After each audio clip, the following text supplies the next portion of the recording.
Hello everyone, it's Darkseeker here again. Welcome back for another video. It is the month of October and we're back on the Wild Mode ladder. Now if you've been following my channel over the last few weeks, you'll have noticed that I've taken a liking to Priest. And I've been playing the Reno Death Knight version of Priest, but with Enzoth the Corruptor.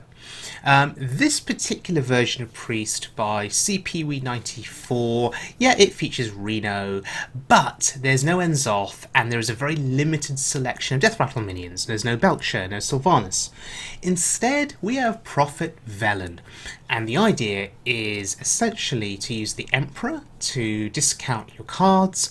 You'll have had Shadow Reaper Anduin in play with Raza giving you a 0-cost hero power that does damage, and with your cheap cards you just go absolutely nuts in the late game, bursting your opponent down with your hero power, supported by Velen and Spawn of Shadows. So we're going to have a look at a couple of games with this deck in action on the early October ladder.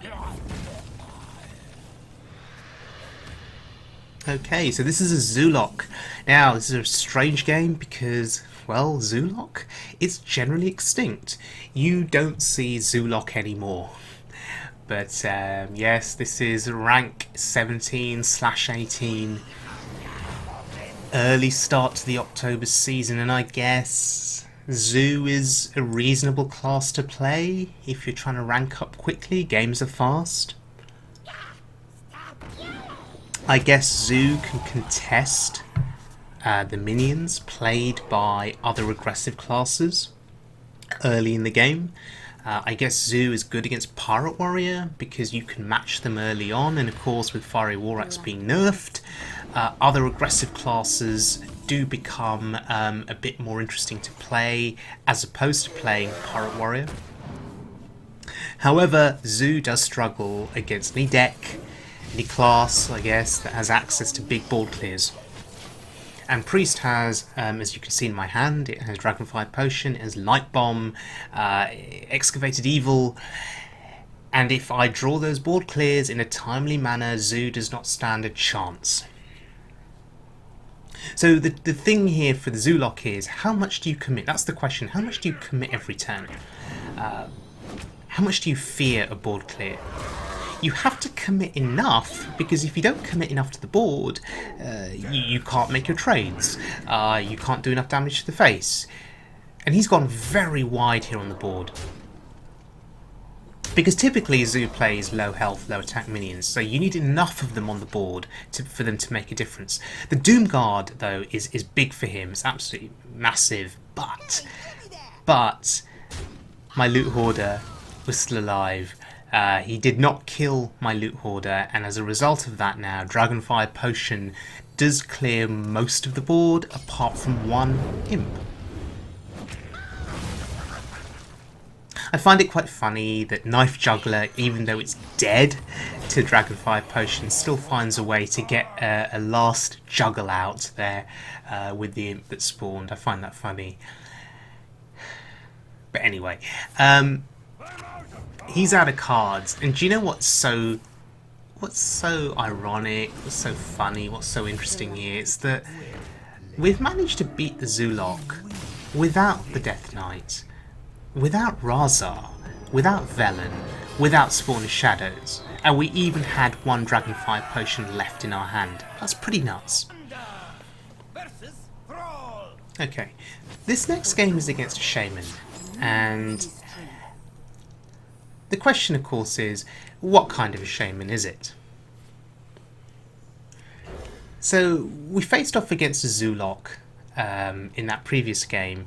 The Zoo is quite an aggressive class, and there is a tendency at the start of the season for people to play aggressive decks so they can ladder up quicker, or play shorter games, I guess. So even if you lose, you just load up your next game and away you go. Fit more games into your time frame, and maybe you make more progress on the ladder, I don't know. So this is a Tunnel Trog and a Totem Golem, so this is aggro Shaman. Now, aggro Shaman,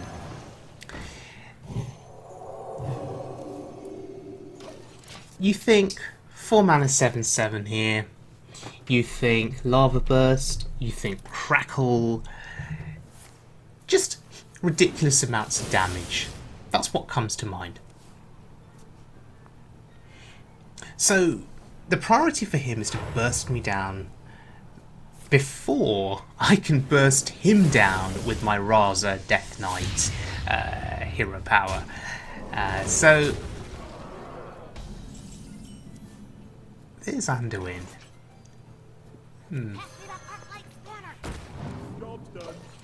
This could be another one of those games where Anduin doesn't really do very much for us, that the game is decided just with AoE and Dragonfire potions and Excavated Evils and Light Bombs.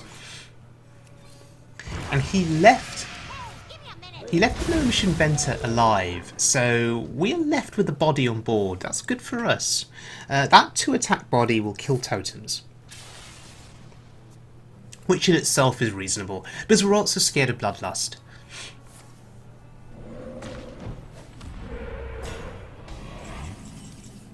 Oh look, there's Reno. So, do we play Reno Jackson here? We're at 14. How scared are we of double lava burst, crackle, lightning bolts? We're pretty scared. We think healing here is a good thing. Getting back up to 30 sort of now causes him to reevaluate his game plan. I mean, not that he could have done all of that damage in that last turn. He was overloaded, but just healing back to 30 gives me a bit of reassurance. Just makes me feel a bit safer. Hey, give me a minute. Now the question is, what do we play? All of these cards are either utility cards or finishers, and I'm sort of tempted to play Spawn of Shadows, but it is one of my finishers. There's no point. So we just end up with one Reno on the board here.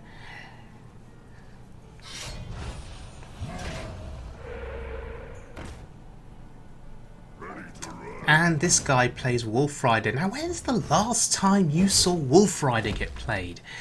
I have memories of going up against Face Hunter, a couple of years ago. That's when Wolf Rider was at its peak, played in Face Hunter. Unbelievable. Blast from the past. So once again, this Reno Jackson on board, doing a little bit of work. We've been quite liberal with our use of board clears so far.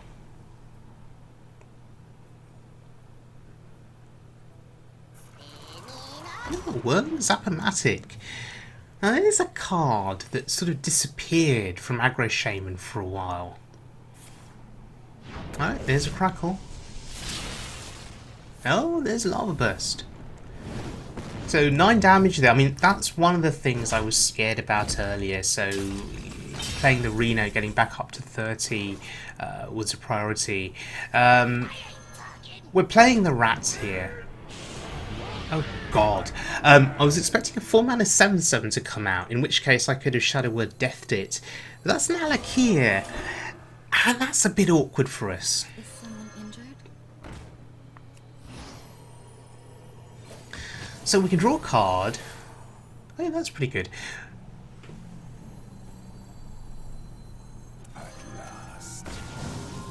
I'm going to be greedy. I want 10-cost potion.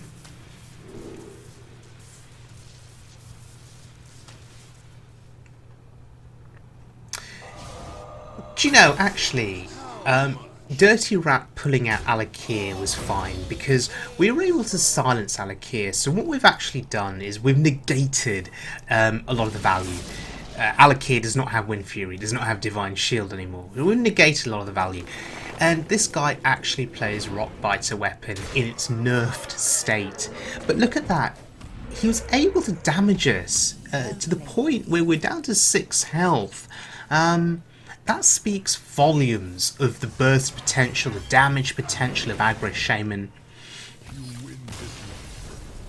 And once again though, we did not play Velen, we did not play the Death Knight. We didn't need a hero power that did damage. It's quite interesting.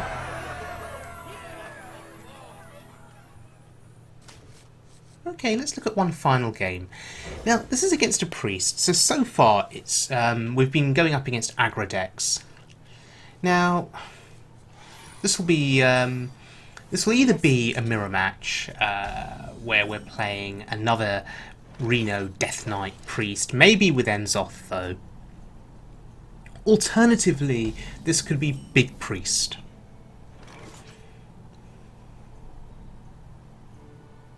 Now we have nothing to do here. I could play the Thalnos for card draw, but Thalnos may come in handy with Excavated Evil, or with Light Bomb, or with Dragonfire Potion later, particularly if this is Big Priest. Wow, so we've both done nothing for the first few turns.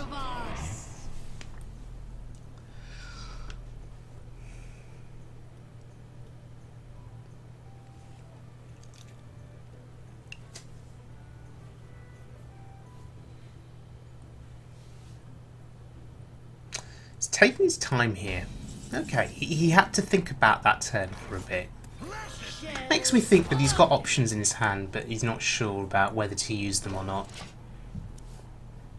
In the meantime, though, we're building a board, and I haven't used the Power Word Shield because maybe it'll go well with Shadow Reaper Anduin.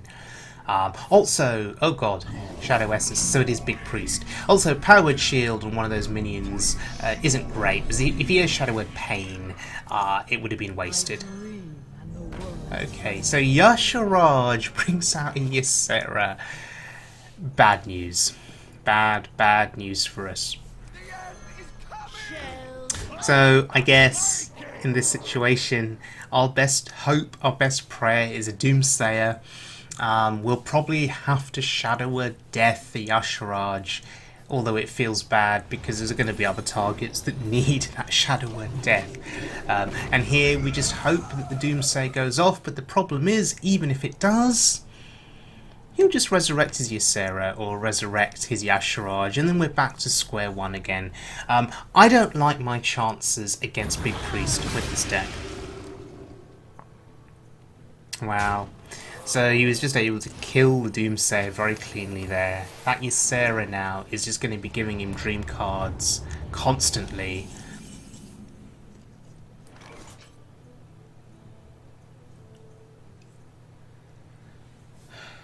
Am I forced to draw? I guess I'm forced to draw here, see what we get. Oh, that's really good. Silence here at least stops the dream cards from being drawn. The trouble is, though, Ysera is still on the board, and it's a 4 attack, 12 health minion, which means it does very well with trades, and it does face damage too. And there's Yasharaj. Oh, and just for good measure, Master's Spell, of course. Alright.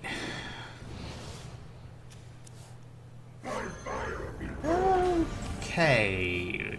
Brings out Ragnaros. We have to use the Light Bomb here, unfortunately. I hope you like my invention. I could have healed the Priest of the Feast to put it out of range of Ysera killing it. But I think I valued the card draw more. Oh wow, Barnes does not get him a card. So that is a deck that's full of spells, not minions. That's really interesting. That means that any remaining minions are left in his hand. Interesting. So Shadow Word Pain on the Barnes there. Hopefully negates some of the effectiveness of his Resurrect spells. If he has Resurrect, which could stand a chance of bringing back Barnes, I guess. Okay, there's the Lich King. Ordering there is a bit suspect. Drawing a card last. Okay, so here we may be forced to play our Death Knight. We have to get rid of the Lich King. The light has been